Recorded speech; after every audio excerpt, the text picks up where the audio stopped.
Hello again, everybody. Today we're going to be making a new gum paste creation. We're going to be making Steve from Minecraft.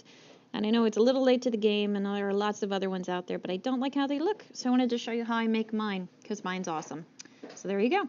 You start out with the light blue gum paste. I'm rolling it between two 1/2-inch pieces of wood, and then all I'm going to do is cut out a nice square. It doesn't matter what size. I want to say this one's like 1" by 1", something like that. And that's going to be the pants, the dark blue. Do the same thing, the 1/2 inch, and then you're going to cut it out into a rectangle.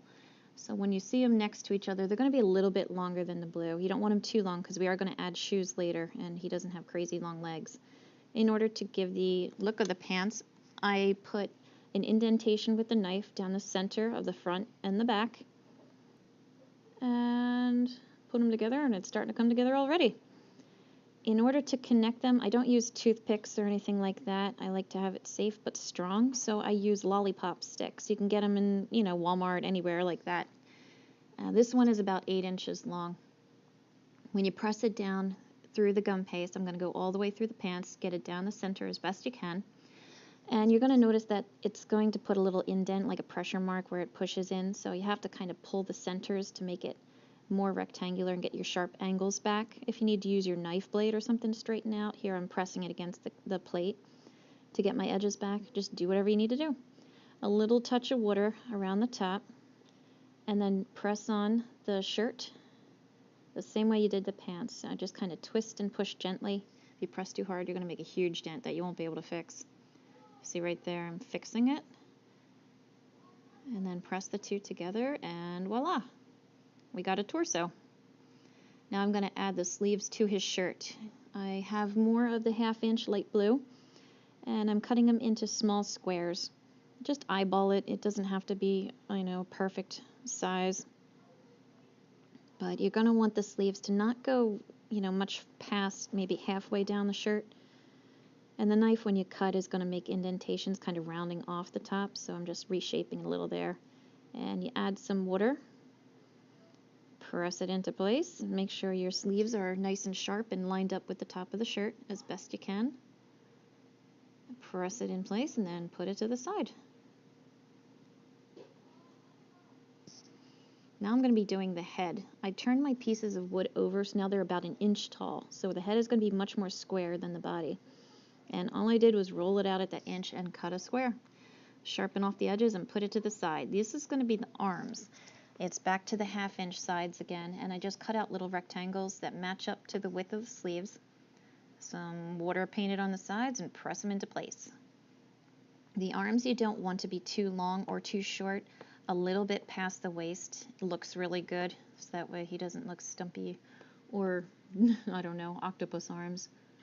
So he's well proportioned, let's say. Alright, and the gray here is the shoes that I was talking about earlier.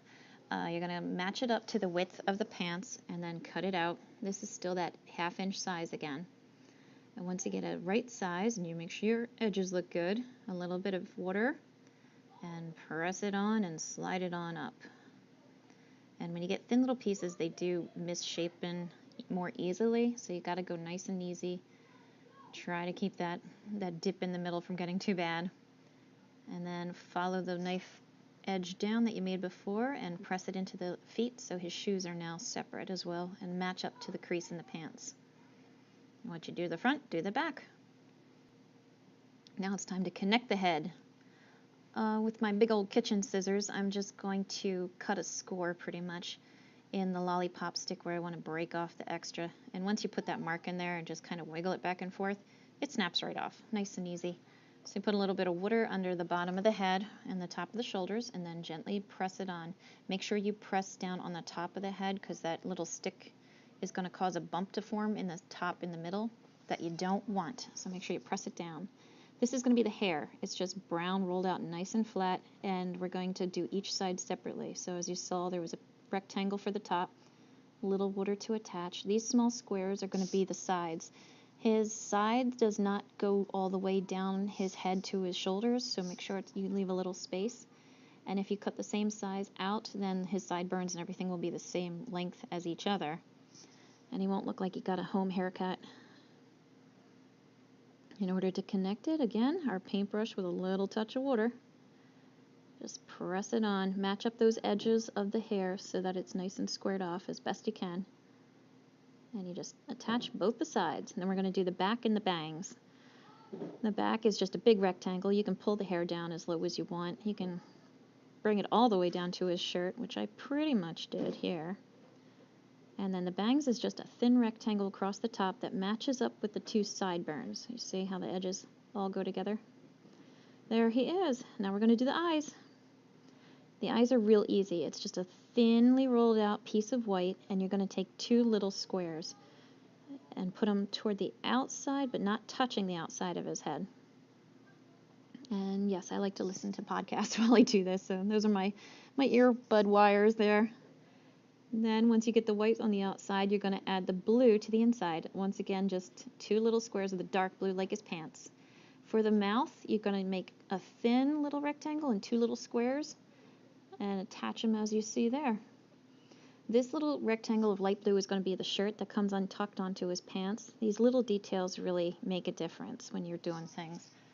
The details do matter. So all I'm doing here is cutting out basically 3 little steps. And the width and the length, it's probably about the same as his sleeve if I had to guess.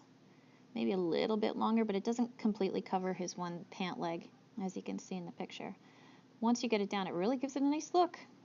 To finish his shirt, I'm going to have a little bit of the flesh color that I cut into the shape of a letter T. You can see me picking it up on the paintbrush there. It's just little teeny tiny. But it goes right under his neck, and now his shirt has kind of an open collar that you can see in the game. For this last effect, all I'm doing is adding some coloring with my food color markers. I put little blue dashes all over his shirt and his pants because the Minecraft figures are all kind of pixely with the different shading of colors. So that's the effect we're trying to do here. I do the same with brown with his hair. And the last bit I'm going to do is black on his shoes. Put them all together. And there you go. You got a really cool looking Steve that's way better than the other ones that you've seen.